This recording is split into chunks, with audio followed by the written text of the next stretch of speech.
Thank you for joining me for another Quick Hits conversation. Today, I would like to talk about executive presence. What is it, and does someone having it or not having it sway the way you think about them? Mike, go first. Yeah, I think we have to be careful because it can, and I guess we need to define what executive presence is also, and what we're talking about.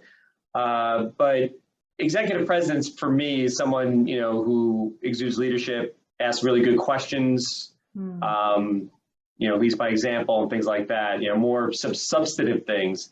But we have to be careful to make sure that our first impressions are not always the only impression that we have of somebody.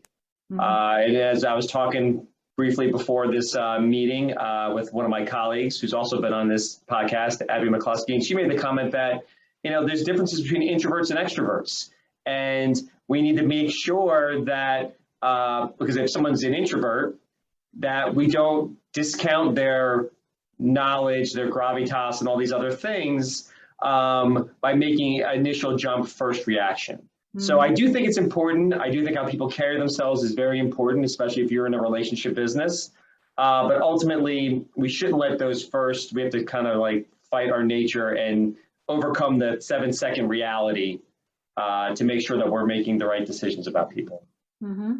Yeah, I would just echo what Mike said about being careful not to prejudge. I know as a very young executive with zero experience, should have never been in the role I was in, this idea from older, more seasoned leaders that were around me, I picked up that idea that executive presence was that it factor. Do you guys remember that book from, it was like the early 2000s, something about the it factor, if leaders have it or they don't have it. And I think for me, what I was misinterpreting was that it factor had more to do with the external and was not so focused on the internal. So I found very quickly through a lot of failure in the boardroom, a lot of failure in my first business, a lot of failure as a leader, that I had to be becoming something new. Like I needed to become this person, and then that executive presence followed me. So when I'm meeting someone, I'm often focused on listening to what they're saying and less paying attention to their presentation or how they're saying it. I want to hear more of what is influencing them under the surface. Does that make sense? What I think is important is content. And first impressions are dangerous because some people come across really well and flake out, and some people come across sort of, uninteresting, and they become very interesting. And in England, there's a word for it. It's called gravitas. However, I think gravitas has different weight in different areas. And, you think of celebrities and you have a sort of an impression of them before you even meet them. And when you do meet them, they can either be better than what you thought or very flat. So first impressions can be really misleading. But I'll tell you a really quick story about gravitas. And I used to have a GC who would wear the overalls and the boots, and I used to bring him into meetings with clients, and the clients were always suited. We're all suited except for him. And it was as if he wasn't in the room in the first 15-20 minutes of the meeting.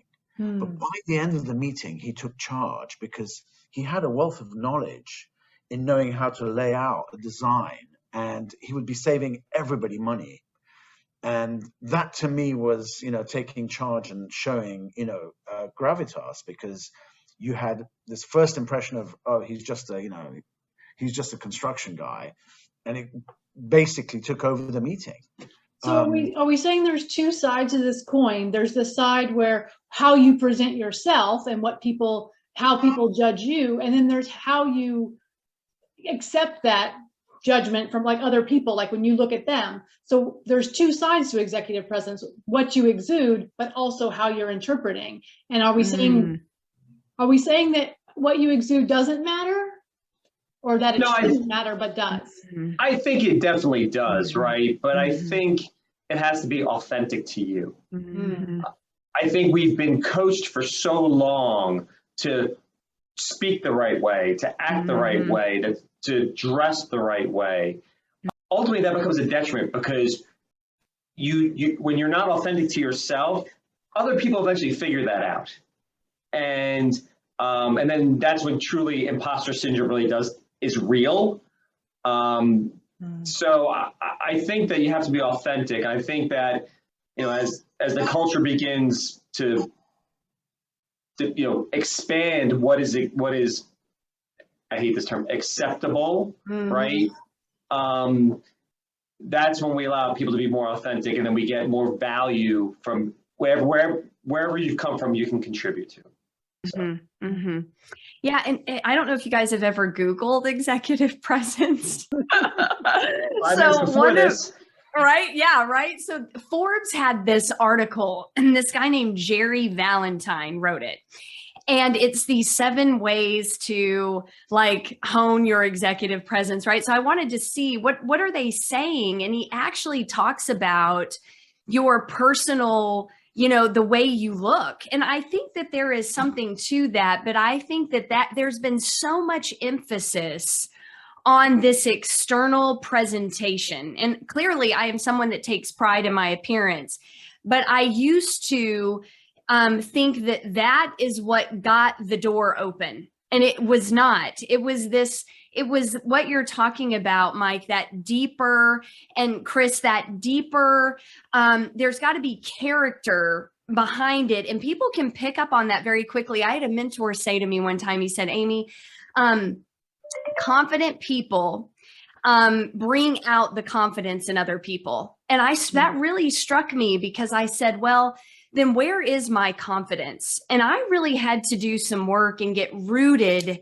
down in my own confidence as a human. And for me, that really started on a journey when I turned to this ancient proverb with this very timeless principle that said, look, choose wisdom over income, get understanding, because income will fail you.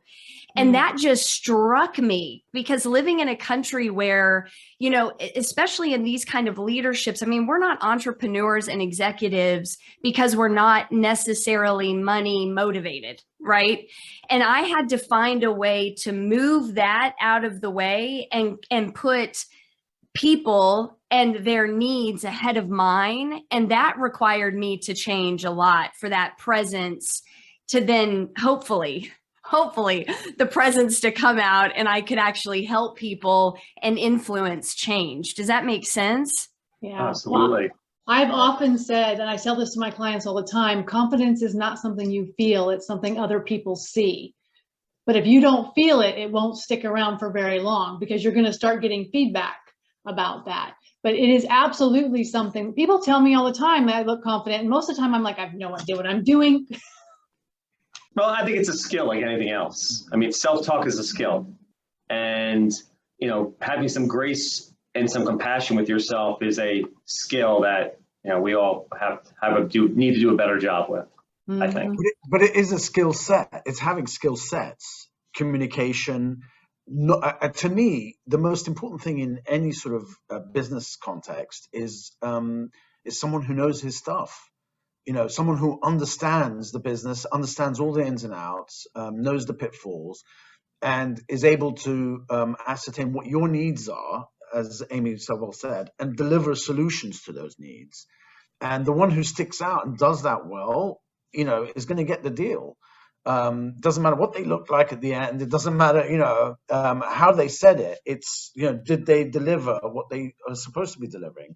And in my world, that is like, the most important.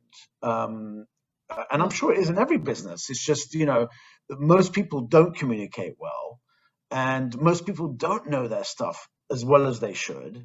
And that's where you slip up.